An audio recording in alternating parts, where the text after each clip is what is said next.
Hi, I'm Iris, and I need you to sit with a number for a second before I explain anything else. $18,000. Saved. In 2 years, on a salary of $34,000 a year. Not 60, not 80, 34. If you just did the math in your head and thought, that does not add up. Good.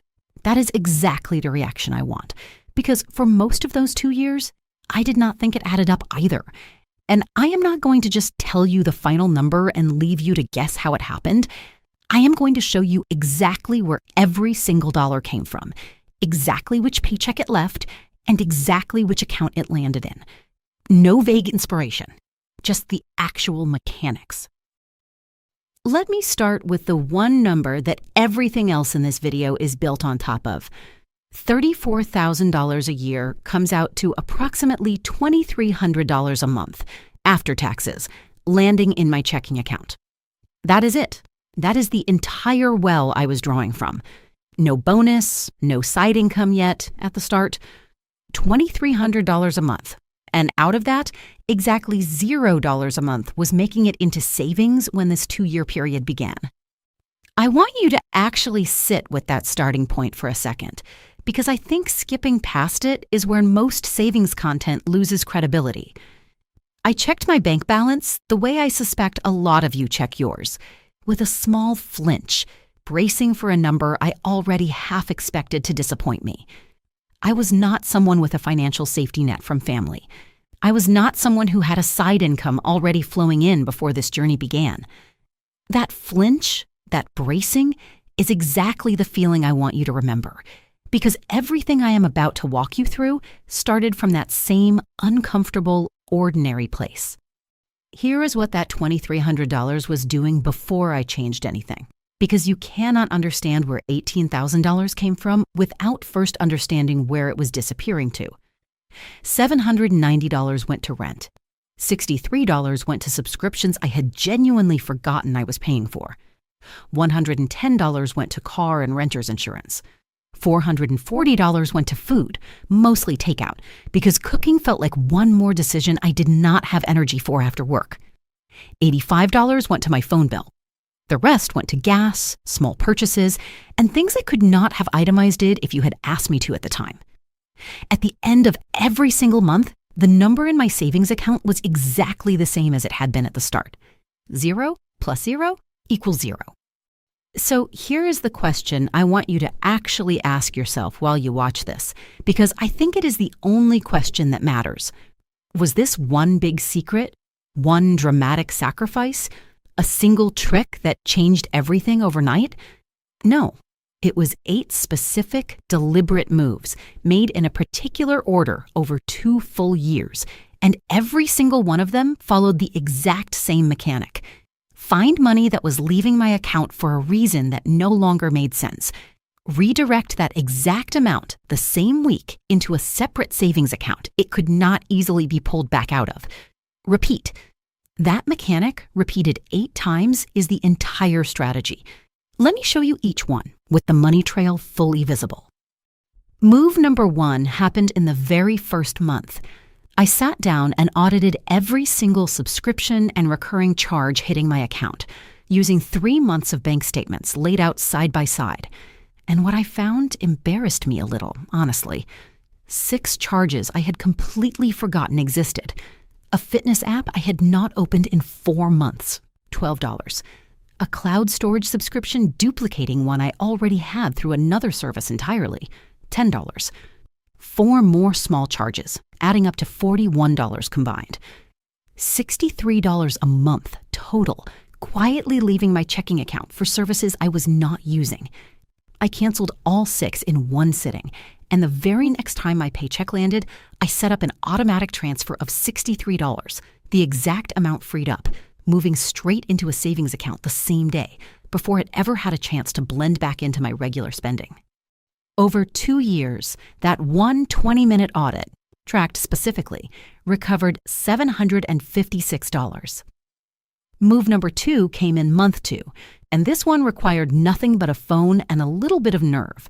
I called 3 different insurance providers for quotes on my car and renter's insurance, And then I called my existing provider back and told them exactly what the competition was offering. I did not switch providers. I just used the leverage. My combined insurance dropped from $110 a month to $78 a month. That freed up $32. And just like the subscription money, I did not let it sit in checking. I increased my automatic transfer from $63 a month to $95 a month, the same week the new insurance rate took effect. $32 a month, every month, for the rest of the 2 years. $768 from one uncomfortable but ultimately painless phone call. Now, here is where it gets bigger, and here is where you need to actually see the rent number change, because this is the move that did more heavy lifting than the other 7 combined. Move number 3, starting in month 3, was the single largest financial decision of the entire 2 years. I moved from a 1-bedroom apartment I loved into a shared 2-bedroom with a roommate. My rent dropped from $790 a month to $470 a month. $320 freed up in a single month from a single line item on my budget. I increased my automatic transfer again from $95 a month to $415 a month. $320 a month for 21 straight months. $6,720 from this one decision alone moved directly from the rent line of my budget into the savings line, every single month, automatically, without me having to make the decision fresh each time. I am not going to pretend that was easy, because I think when creators pretend the hard parts were easy, they are lying to you about what this actually takes. I spent 5 weeks searching for the right roommate specifically, not the first available person, because I had heard horror stories and did not want to become one. That search took 5 weeks instead of the few days I originally expected, and I almost gave up twice. But that roommate situation stayed stable for the entire remaining 21 months, which meant that $320 transfer never once had to be paused or reversed. Move number 4, starting in month 4, was meal planning and batch cooking. And I want to show you this one the same way, with the actual before and after numbers side by side. Before this, between takeout and impulsive grocery trips, I was spending roughly $440 a month on food. After switching to Sunday batch cooking and actual weekly meal plans, that dropped to $280 a month. $160 freed up from the food line of my budget specifically. My automatic transfer went from $415 a month to $575 a month. $160 a month, sustained for 19 months. $3,040 moved from grocery bags and takeout containers directly into an account I was not touching.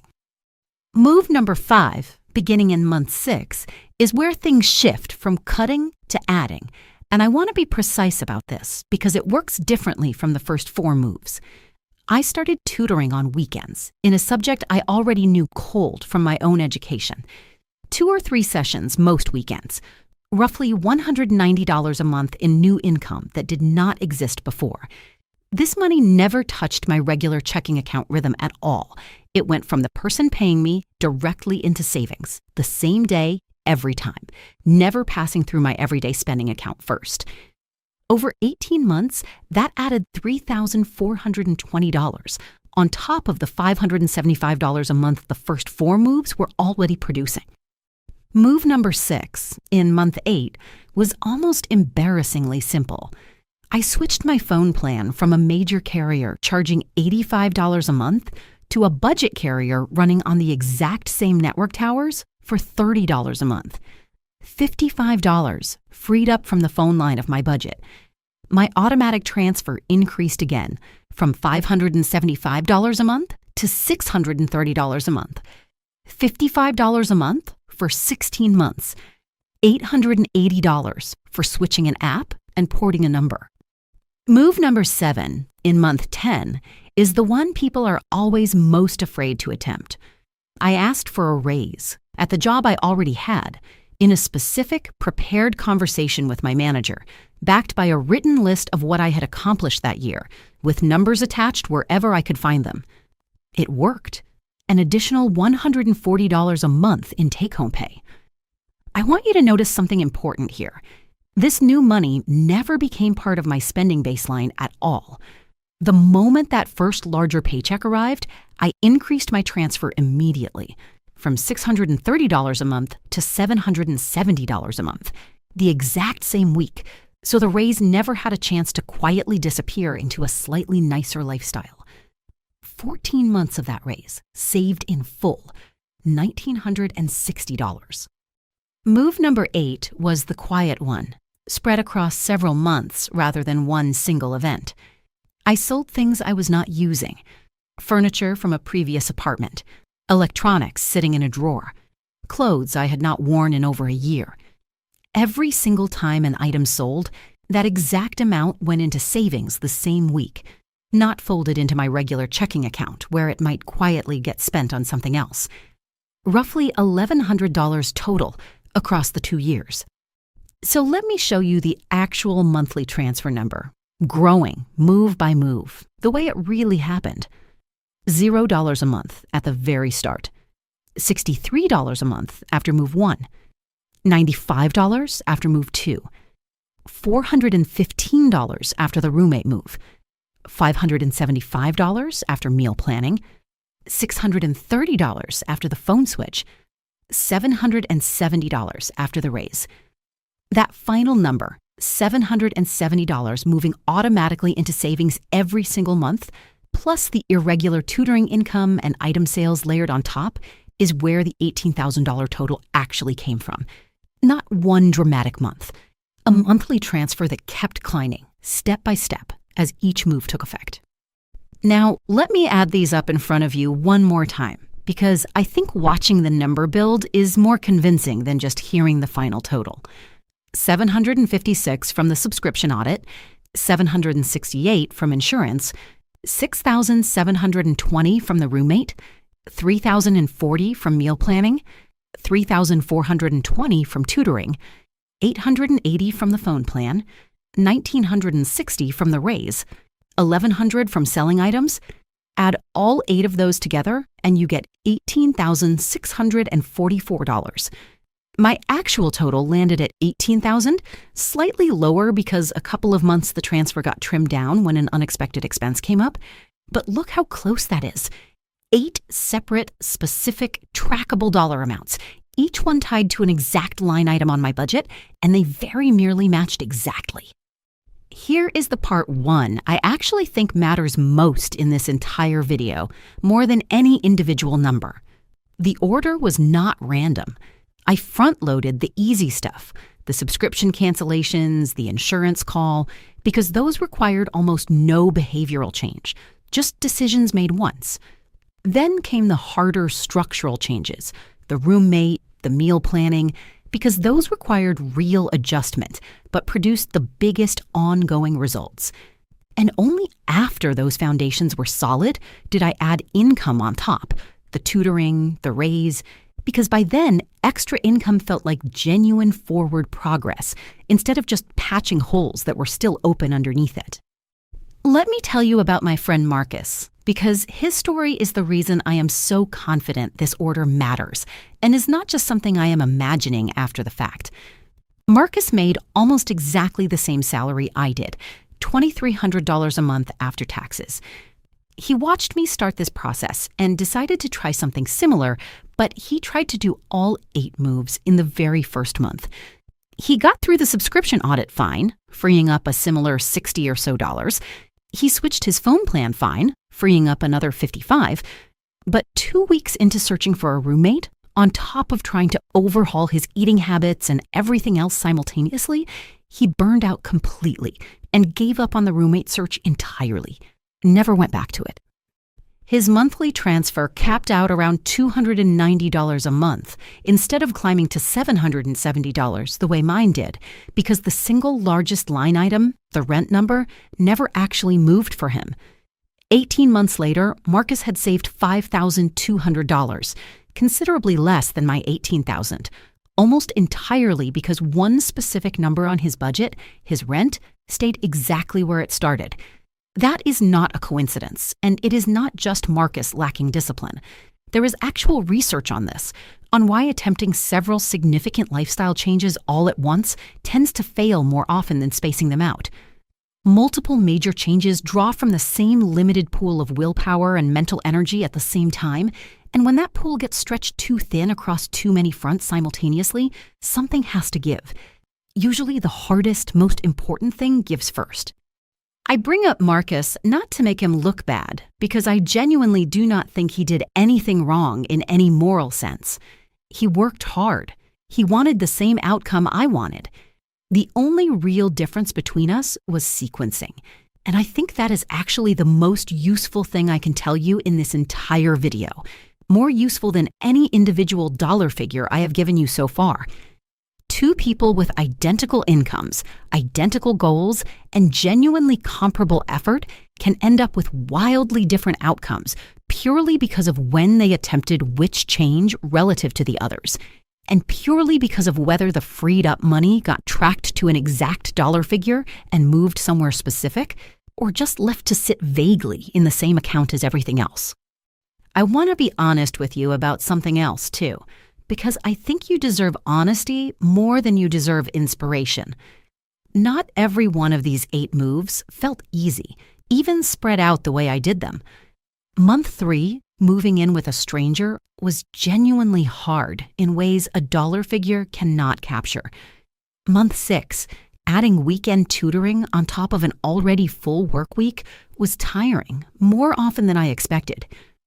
I am not telling you this journey was some effortless, pain-free glow-up. I am telling you it was worth it, which is a different and more honest claim. So if you are watching this and thinking about your own version of this, here is exactly what I would tell you to do, in order, with the exact mechanic attached. Start with your own version of moves 1 and 2 this week. Pull up your bank statement, find every recurring charge you have forgotten about, cancel it, and the same day, set up an automatic transfer for that exact freed up amount into a separate savings account. Not next month, the same day. Once that is done, make one phone call to renegotiate one bill. And again, increase your automatic transfer by the exact amount you freed up, immediately, not eventually. Once those 2 moves are locked in as automatic transfers, look honestly at whether you have one larger structural change available to you. The kind of change that is harder, but moves a genuinely large number, like rent. And when you make it, increase your transfer by that exact freed up amount the same week the change takes effect. Only once that foundation exists should you start layering income on top. And when you do, that new income should go straight into savings before it ever touches your everyday spending account, the same way my tutoring money and my raise did. 2 years ago, I had a $34,000 salary, $2,300 landing in my account every month, and $0 of it reaching savings. Today, that same $2,300 plus tutoring income plus a raise sends $770 a month automatically into savings, and $18,000 sits in an account that had nothing in it 2 years ago. Not one secret, 8 specific dollar amounts, each one tracked from the exact line item it came from to the exact account it landed in. Pick your first move this week. Trace the exact dollar amount it frees up and move that exact number into savings the same day. That is genuinely the entire strategy. I want to leave you with one last honest thought, because I think it matters more than any single number in this video. Not every one of these 8 moves will be available to you in exactly this form, and I would rather tell you that plainly than pretend this is a universal template you can copy line for line. What actually transfers is not my specific 8 moves, it is the mechanic underneath them. Find the exact freed up dollar amount. Move that exact amount, not an estimate, into savings the same day it becomes available. Repeat, in order, from the easiest change to the hardest. Do that consistently enough, and the number in your own savings account 2 years from now stops being a mystery to you, the way mine used to be a mystery to me.